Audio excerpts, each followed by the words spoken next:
The Purple Leash Project wants to create more pet-friendly domestic violence shelters.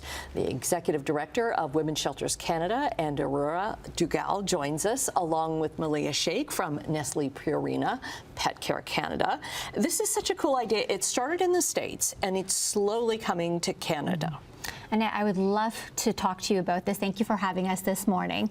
So essentially, the Purple Leash Project kickstarted in the U.S., as you stated, because nearly a decade ago, a U.S. employee who worked with Purina read about the difficulty abuse survivors face when trying to leave an abusive situation with their pet, because majority of shelters in the U.S. are not pet-friendly. And that's what kickstarted the Purple Leash Project.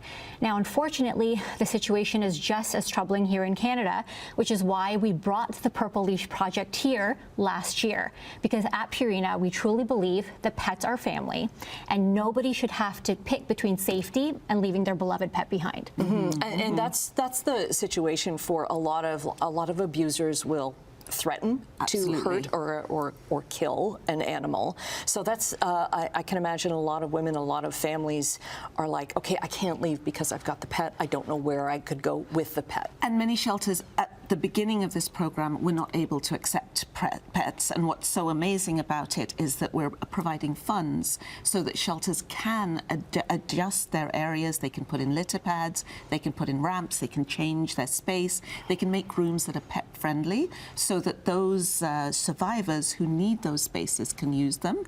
And they can also increase the number of those spaces available, because more and more people have pets, more and more people are thinking about how important it is to create safe spaces for women and their pets. Right, because a pet is a part of the family. They are, and can you imagine, you wouldn't ever leave a member of your family behind to face an abuser and to face those threats. How could you leave your animal, your pet, your cat, your dog in that situation? It's unthinkable. So more than half of women delay making that decision when they're trying to think about going to a shelter to go somewhere safe. And I can imagine it's probably even more traumatic for the children, right? They're like, okay, why did we have to leave the cat or the dog behind? And they know what's happening. Children see it all, and some of them experience it, unfortunately. And I mean, think about it this way. You have cats. We know Brian's got animals as well.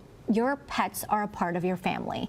And we've heard from a lot of abuse survivors who are able to take their pets that it really helped with their healing, because the last thing you want is an abuse survivor worrying about their pet. And we've heard from abuse survivors saying that now they can actually start their healing journey because they have their pets with them, that their children are much happier because they're with their cats and dogs. And just last year when we kicked off the program, the Purple Leash Project helped more than 300 women and children and more than 200 pets in our first inaugural year. Okay, so how can our viewers help then? So one of the things they need to do is look at their local shelters, obviously reach out, find out how they can help. Many shelters, if they're not pet friendly, offer fostering and offer relationships with local humane societies or the SPCA, so that pets can still be taken care of, but maybe not with the family if they can't welcome them yet. But of course our goal is that every shelter in Canada can welcome them. There are more than 620 shelters in Canada that we help, and we want to make sure they're all pet friendly. Okay, and we've got about 30 seconds left. There aren't purple leashes yet, but they will be for sale eventually in Canada. Absolutely, because the biggest thing is we really, like Anuradha said, we want to increase that number. This year we've donated, Nestle Purina has donated $150,000 towards this cause. This number is only going to grow. And so we're going to find more and more ways for consumers to help. And I really look forward to sharing that. Okay, we'll get the links up on our website at chch.com. Thank you both for coming in and highlighting a really, really important need in the community. And if anyone's looking for a shelter, sheltersafe.ca is the place to go. Thank you.